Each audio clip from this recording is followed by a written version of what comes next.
juste un complément d'information, je ne suis pas syndicaliste dans le monde du travail, je suis syndicaliste au sein du ministère du Travail. Je ne vous donnerai pas ma profession parce qu'il y a un code de déontologie qui nous est tombé dessus, qui m'interdit de le faire.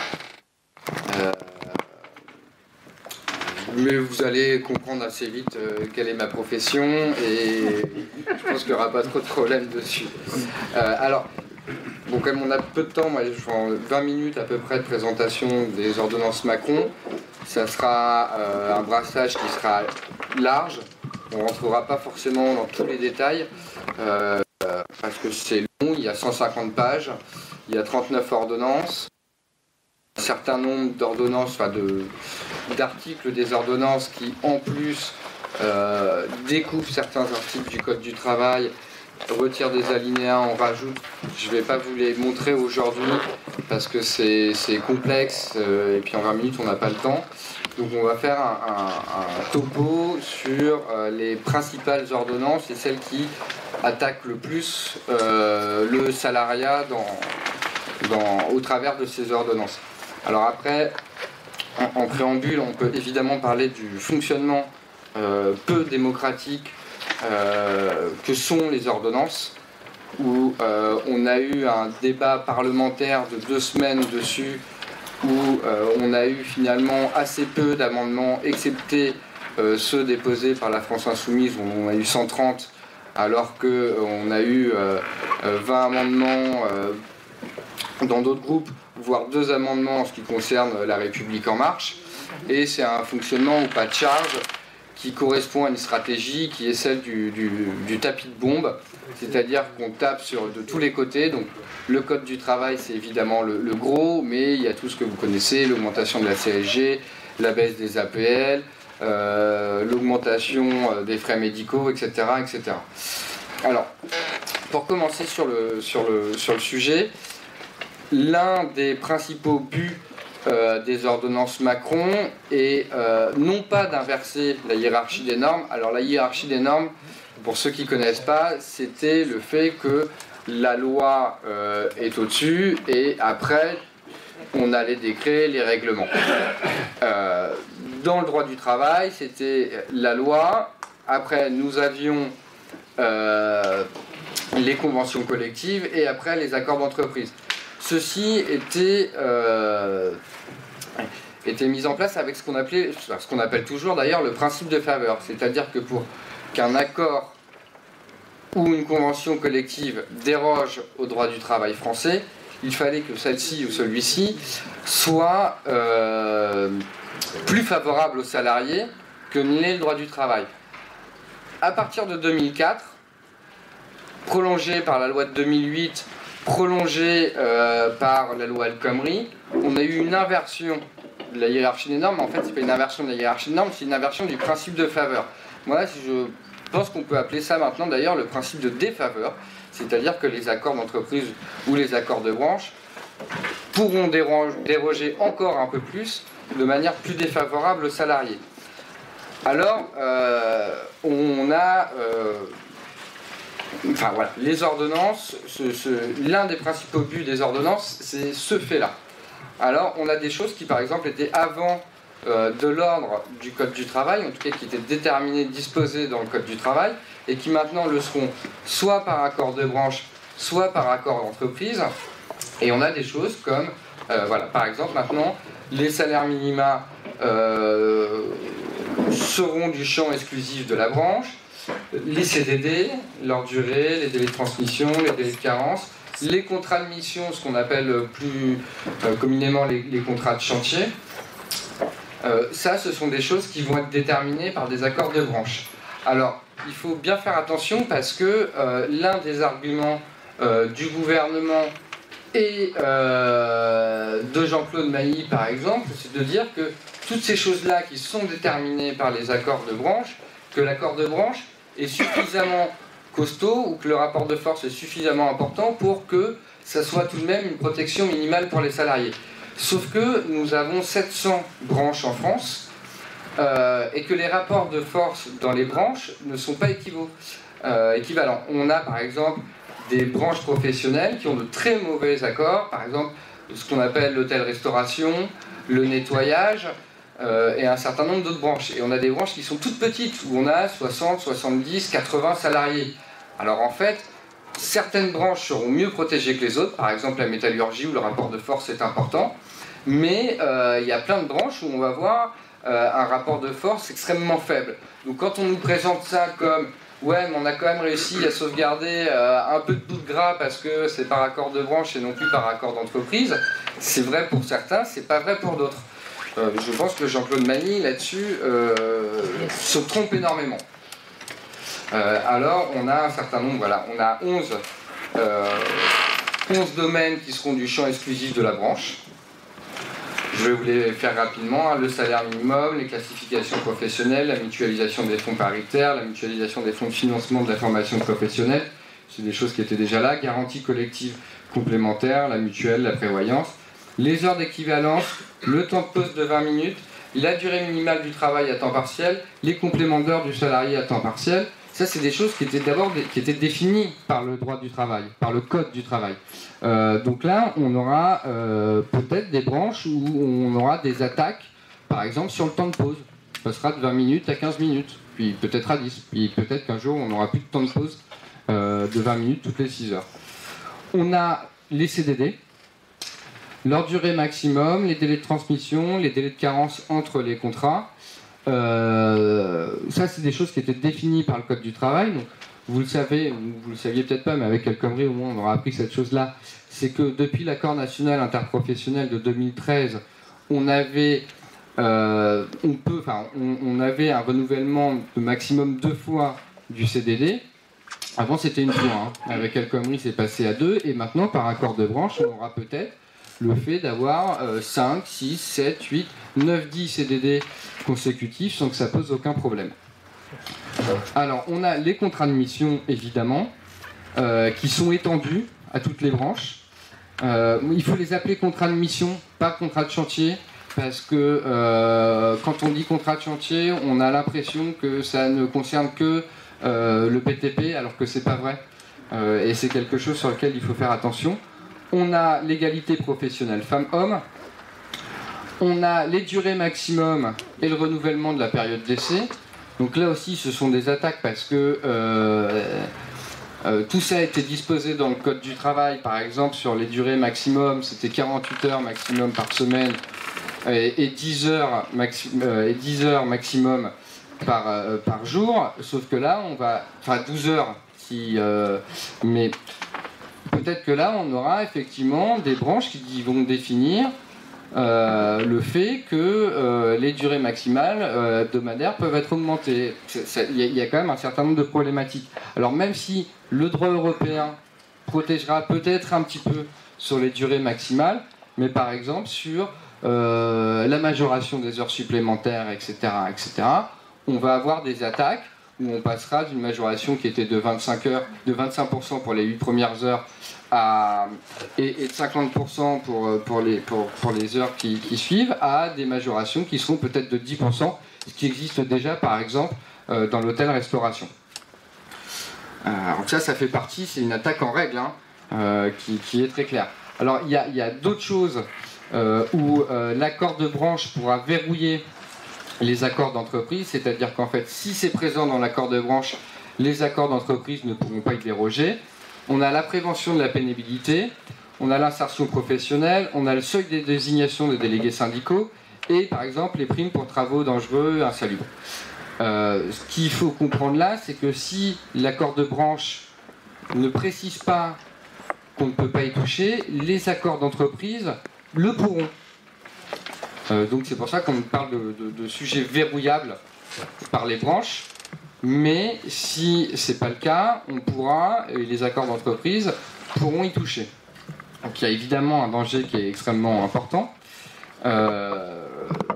sur l'ordre social public à travers ces ordonnances. Alors après, on a le rapport entre la branche et la loi, ça c'est important. C'est ce que je vous expliquais au début, c'est le principe de faveur et c'est ce qui était le principe de faveur. Là, on a maintenant des branches, dit explicitement, qui pourront déroger de manière défavorable aux règles légales, sauf si sont celles d'ordre public. Alors il faut savoir qu'avec la loi El Khomri, en fait, le Code du travail a changé d'architecture et on a un ordre public qui est le socle de base. Et après, il y a les accords il y a les accords supplétifs qui se mettent dessus. Si on prend un exemple, voilà, ce sera l'exemple des CDD. L'ordre public, les dispositions d'ordre public disaient que le renouvellement c'était 2 fois maximum. Maintenant, on pourra avoir des accords où on passera à X renouvellement du CDD.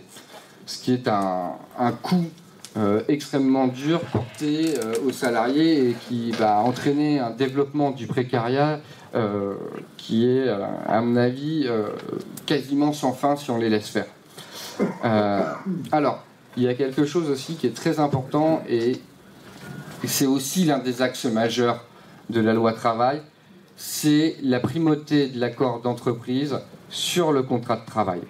Si vous aviez passé un contrat de travail qui définissait un certain nombre de règles contractuelles et qu'un accord d'entreprise est signé ou par accord ou par référendum, si vous n'acceptez pas cet accord qui remettra en cause les dispositions de votre contrat de travail, vous pourriez être licencié sans cause réelle et sérieuse, sans toucher les indemnités pour licenciement sans cause réelle et sérieuse. C'est-à-dire que le contrat de travail que vous passez ne vaut plus grand-chose par rapport à l'accord d'entreprise. Et ça, c'est extrêmement important parce que on va avoir sans doute, imaginons la situation où il y a un accord d'entreprise qui facilite la mobilité sur tout le territoire national. Le territoire national, c'est grand, hein, ça va jusqu'en Amérique latine. Et qu'on vous dit, ah bah il y a cet accord-là qui a été passé, vous devez partir travailler en Guyane, bah, vous le refusez, vous avez une vie de famille comme tout le monde sur le territoire. Et bien vous pourriez être licencié. Ce qui est, à mon sens, ce qui est à mon sens un scandale absolu. Donc on a une autre attaque qui concerne la négociation collective. Alors il y a 2 points là-dessus. Il y a le fait que le recours aux accords soit facilité. On a par exemple c'est une attaque de la négociation collective et des organisations syndicales. On a par exemple maintenant le fait que dans les entreprises de moins de 50 salariés, on pourra négocier beaucoup plus facilement, même s'il n'y a pas de délégués syndicaux, ce qui n'était pas le cas, en tout cas sur un certain nombre de points avant. Donc c'est une des attaques, et peut-être l'attaque la plus violente, la plus terrible, c'est ce qui concerne les entreprises de moins de 11 salariés, ce qu'on appelle plus généralement les TPE, les très petites entreprises, où là, où l'employeur pourra directement procéder à un référendum auprès des salariés pour faire valider un projet d'accord collectif. Évidemment, vous pensez bien que si on met en place des référendums dans des entreprises de moins de 11 salariés, d'abord tout le monde sait qui vote pour et qui vote contre, et que personne ne votera contre, car il y aura une pression qui va s'exercer et qui sera absolument phénoménale. Les petites entreprises, ça représente quand même du monde. Alors, j'ai plus les chiffres en tête, je crois que c'est 4 millions de salariés. Voilà, c'est les TPE qu'on attaque de manière extrêmement violente, et c'est déjà là où les conditions de travail sont peut-être les plus dures, parce que d'abord, il n'y a pas de rapport de force, et puis il y a un rapport à l'employeur qui est très ambigu. Il peut y avoir beaucoup d'affect dans ces petites entreprises, et par conséquent, il peut y avoir des pressions exercées extrêmement violentes.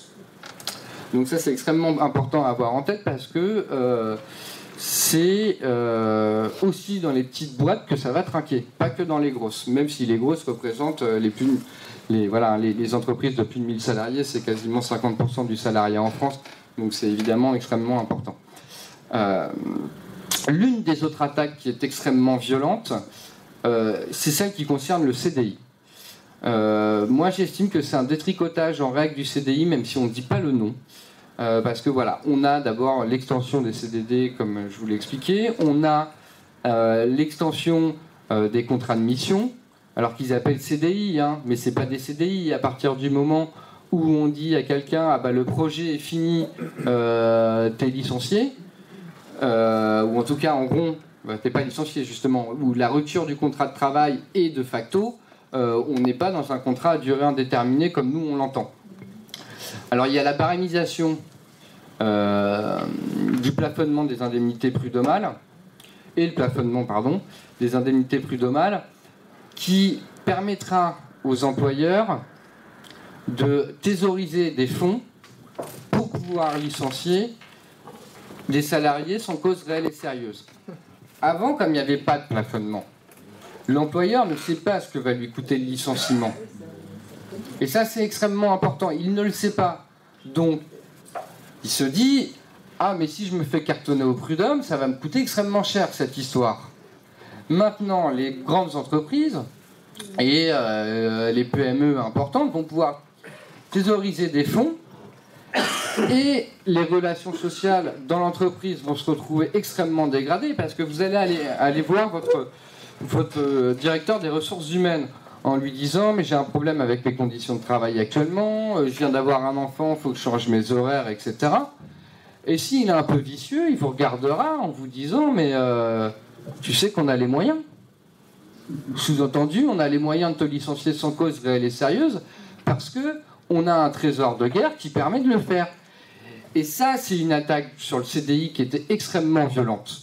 Et c'est pas qu'une attaque sur le CDI qui est extrêmement violente, c'est aussi une attaque sur la psychologie et sur les risques et sur la psychologie des salariés.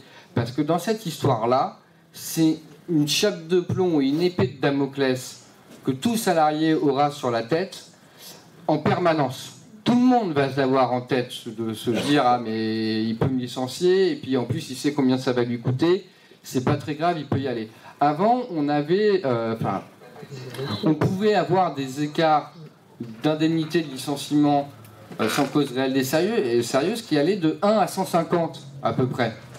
Donc on pouvait avoir des sommes très importantes qui pouvaient tomber. Là, ça ne sera plus le cas. Ça, c'est quelque chose qui est, qui est d'une violence, à mon avis, peut-être encore plus importante que la simple question de l'argent.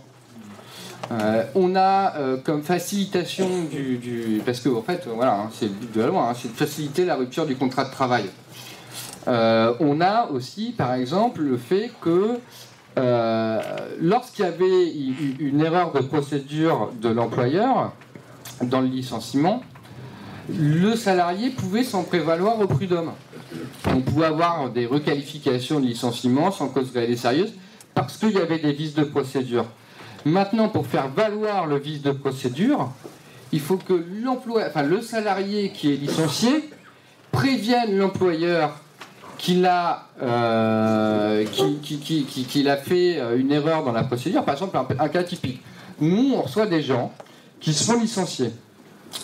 Donc, il y a, pour le licenciement, il y a... Il faut que je fasse plus court ? Non, il faut que je fasse plus court. Mais je prends quand même l'exemple. Parce qu'il est marquant et c'est la philosophie de la loi qui est derrière. On a le fait qu'avant tout licenciement, il y a un entretien où il y a un certain nombre de choses qui doivent être dites, les motivations et la présence de conseillers de salariés ou de délégués du personnel, ou en tout cas de représentants du personnel. Maintenant, si par exemple le fait qu'on puisse se faire représenter ou aider par un conseiller du salarié n'est plus dans la lettre qui notifie cet entretien, dont on pouvait se prévaloir au prud'homme. Maintenant, si on n'a pas prévenu l'employeur qui s'est trompé là-dessus, on ne peut plus s'en prévaloir au prud'homme. Il y a une autre attaque qui est faite sur la rupture du contrat de travail, c'est le temps qu'avaient les salariés pour aller au prud'homme. Avant, c'était 2 ans, maintenant, c'est 1 an. Et vu comme les prud'hommes sont engorgés, comme c'est extrêmement compliqué d'y aller pour des gens qui n'ont pas les connaissances en droit social et en droit du travail, on est dans des attaques permanentes sur la possibilité de rupture, ou en tout cas sur les ruptures du contrat de travail. Alors je fais vite, on a 2 points aussi qui sont très importants. C'est la mise en place de départs volontaires ou ce qu'on appelle nous de rupture conventionnelle collective, Alors il faut savoir que les directs, c'est les services déconcentrés du ministère du Travail, enfin pas que, mais en une partie, faisaient la chasse au PSE déguisé, au plan de sauvegarde de l'emploi déguisé, où lorsque on avait un certain nombre de ruptures conventionnelles qui tombaient en même temps, on se disait bien que derrière tout ça, c'est parce que on avait en fait un plan de sauvegarde de l'emploi, un plan de licenciement collectif, parce que c'est le vrai terme, déguisé, et on légalise cette pratique-là en disant maintenant qu'on peut avoir des plans volontaires de départ collectifs où les salariés qui l'accepteront seront sortis du plan de sauvegarde de l'emploi et des garanties qu'il y avait de formation, par exemple, derrière. Tout ça, à la poubelle. Et on peut se poser des questions sur le fait que ça soit extrêmement développé plus tard. Alors, voilà, autre chose, sur les plans de licenciement, sur le périmètre du plan de licenciement. Avant le périmètre du plan de licenciement, pour l'évaluer, pour comprendre la situation économique de l'entreprise ou du groupe, c'était sur son ensemble, c'était sur l'ensemble du groupe. Par exemple, si une entreprise fait 5 milliards de bénéfices et a un déficit en France de 30 millions, bon, pour homologuer le PSE, regardez ça de plus près. Maintenant, c'est sur le territoire national. Et le fait que ça soit sur le territoire national, ça va permettre à des grands groupes, par des effets d'écriture, de montrer des déficits sur le territoire national, alors que d'abord ils y sont peut-être pas, et de toute façon que le groupe à l'international est lui extrêmement majoritaire. Donc on va avoir bénéficiaire. Je dis déficitaire, c'est bénéficiaire, évidemment, oui. Donc on a ça. Donc je vais pas aller plus loin dans les détails parce que j'ai très peu de temps. Je vais juste quand même parler de la fusion des institutions représentatives du personnel. Donc vous saviez qu'on avait les délégués du personnel, le CHSCT et le comité d'entreprise. Maintenant, il va y avoir une fusion dans ce qu'on va appeler le CSE, le comité social et économique pour les entreprises de plus de 50 salariés, qui va regrouper l'ensemble des institutions représentatives du personnel. Donc, plus prosaïquement, c'est les comités d'hygiène, de sécurité et de conditions de travail, qui avaient comme prérogative l'hygiène, la sécurité et les conditions de travail, qui vont disparaître, qui vont être fondus dans cette nouvelle institution représentative du personnel. Et il y a quand même un point qui est extrêmement important dans cette histoire, parce que le vice est là, c'est les conditions de recours à l'expertise. Avant, pour les CHSCT, quand ils voulaient faire recours à l'expert sur les risques psychosociaux, par exemple, c'était à l'employeur de payer le recours à l'expertise. Là, maintenant, ça sera au CSE, à hauteur de 20%, de le faire. Ça sera soit sur le budget de fonctionnement, Et évidemment, c'est une attaque qui est faite au recours à l'expertise, que n'aiment pas du tout les employeurs, parce que d'abord, ça leur coûte de l'argent, que ça démontre que les pratiques managériales sont néfastes. Et ça, c'est quelque chose que n'aiment évidemment pas du tout les employeurs. Et deuxième point clé sur la fusion des institutions représentatives du personnel, ce sont les heures de délégation. Alors vous savez que, peut-être pas, mais que les représentants du personnel ont des heures de délégation qui leur sont attribuées pour faire leur boulot de représentants du personnel. Et là, on n'a pas encore le nombre d'heures de délégation qui vont être attribuées, mais il y a un décret qui va sortir, qui va attribuer un nombre d'heures de délégation aux élus du personnel de cette nouvelle instance. Avant, on avait par exemple 20 heures pour les élus du comité d'entreprise et 10 heures pour les élus au CHSCT. Et là, on aura peut-être 25 heures pour les élus de cette nouvelle représentation salariale. Oui. Et donc, on a en fait un détricotage et une diminution des heures de délégation qui vont se retrouver derrière tout ça. Je ne vous fais pas les 39 parce qu'il y en a beaucoup, j'ai fait un petit brassage rapide. Le sujet du débat ce soir, c'est surtout de comprendre les mécanismes et les superstructures qui amènent depuis 1979, la date de création du CDD, le détricotage de nos droits sociaux et de nos droits et de notre droit du travail et de la démocratie sociale dans l'entreprise. Nous, vous le savez, à la France Insoumise, on défend une stratégie vis-à-vis d'une des superstructures du néolibéralisme qui est l'Union européenne, qui est le plan A, plan B. Plan A, on renégocie, on sort des traités et on renégocie de nouveaux traités. Et si ça ne fonctionne pas, et si les 26 autres maintenant ne l'acceptent pas, on sort de l'Union européenne. C'était très bien résumé par une très belle affiche qu'on avait pendant la campagne qui était « L'Europe, on la change ou on la quitte ». Je pense que ça va faire une bonne transition. Moi, je ne crois pas à la stratégie du plan A. Je pense qu'on n'aura pas le choix que de sortir de l'Union européenne. On va voir ce qu'en pensent nos autres interlocuteurs. Je leur transmets la parole. Alors, sur l'inspection du travail, les missions de l'inspection du travail sont déterminées par le Code du travail. Donc c'est bel et bien le Code du travail qui détermine les missions de l'inspection. Les missions de l'inspection du travail sont de... Qu'est-ce qu'il dit ce nouveau code? C'est large, c'est la partie 8 du Code du travail.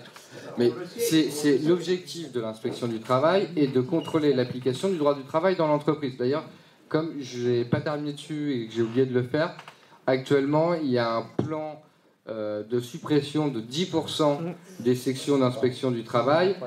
C'est-à-dire que les inspecteurs du travail ou les contrôleurs du travail qui avaient des sections où il y avait 9000 salariés dessus, on va passer à 9900 ou à 10 000, avec une surcharge de travail qu'ils sont absolument incapables de prendre en plus, et on va avoir une application du droit du travail qui est extrêmement défavorable de plus en plus. Et d'ailleurs, je vais quand même dire ces chiffres-là, parce qu'ils sont marquants, et on en parlait tout à l'heure. L'inspection du travail constate à peu près 1 million d'infractions au Code du travail par an. Elle les constate, c'est-à-dire qu'il y en a beaucoup plus. 1 million.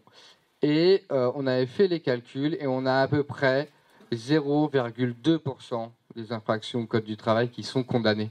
C'est-à-dire que la zone de non-droit en France, c'est pas nous là-haut, hein, c'est le monde de l'entreprise. Et alors effectivement, c'est le Code du travail qui détermine les prérogatives de l'inspection du travail, qui sont mises à mal d'abord par la suppression du nombre de sections d'inspection du travail, qui est le dernier cadeau que nous a laissé Madame El Khomri et le gouvernement socialiste qui a précédé le gouvernement Macron. Plusieurs petits points. Je suis assez d'accord avec cette analyse-là, c'est que rien ne convainc mieux les gens que l'épreuve du feu, et c'est ce qu'ils ont vécu en Grèce. Et entre février et l'accord du 13 juillet, il y a le référendum, et en 3 mois, l'opinion a basculé, et il faut voir comment a été menée la campagne en Grèce. C'était, si vous dites pas oui, vous sortez de l'euro. C'est ça que les gens ont entendu, et c'est contre ça. Et donc, mais ça les a pas empêchés de voter contre cet accord-là. Donc, moi, je pense qu'effectivement, l'épreuve du feu, il n'y a rien de mieux pour convaincre. Après, c'est bien qu'il y ait des gens qui soient d'abord convaincus. Moi, j'appelle ça le plan S, le plan de sortie, qui soient convaincus en amont pour préparer le plan B quand il faudra le mettre en place. Et c'est, à mon avis, une bonne chose que dans la France insoumise, on ait des gens qui soient déjà sur une perspective de sortie. Sur le SMIC, alors le SMIC, les ordonnances ne touchent pas au SMIC, mais il faut savoir qu'il y a un décret qui est sorti, il y a un groupe d'expertise sur le SMIC. C'est un décret qui est sorti il y a pas plus de 3 semaines, je crois. Et il faut regarder qui est le président de ce groupe d'expertise, c'est Gilbert Sett, SE, qui est effectivement quelqu'un qui prône non seulement un SMIC par région, mais un SMIC par génération. C'est-à-dire qu'on va avoir, on a un dumping social européen, on a un dumping social entre les grosses entreprises et les TPE, parce qu'effectivement, on pourrait revenir dessus, mais les ordonnances sont plus favorables aux grandes entreprises qui vont pouvoir mettre aussi la pression sur les petites entreprises en leur disant mais vous avez qu'à passer un accord collectif avec vos salariés, etc. Et effectivement, hein, il y a des TPE qui vont prendre dans cette histoire parce qu'elles seront mises en concurrence avec des entreprises un peu plus grandes et il va y avoir un dumping inter-entreprise. Mais alors, il y a ce monsieur qui s'appelle Gilles Verset et il n'y a pas que lui dans cette commission parce qu'il y en a un autre qui est assez rigolo, il faut juste que je retrouve son nom, Zilberberg, et c'est un monsieur qui dit que par exemple Frédéric Vial est un négationniste parce qu'il considère que tous les hétérodoxes, enfin les économistes hétérodoxes, sont des négationnistes. On a des gens assez sympas et effectivement, moi je pense que l'un des intérêts qu'on a, même si on ne gagne pas sur les ordonnances, même si on ne gagne pas sur les ordonnances, même si le mouvement social ne gagne pas, c'est le prochain truc qu'ils vont taper. C'est ça. Ils vont nous remettre le SMIC jeune. Ils ont perdu la dernière fois, mais c'est pas grave, ils vont recommencer. Et ils vont mettre un SMIC région par région. Et là, on va vers un éclatement, moi je pense, du pays, avec une concurrence en plus, avec la mise en place des super-régions, des 13 super-régions, etc. On va vers un éclatement total du tissu social français et de la République une et indivisible.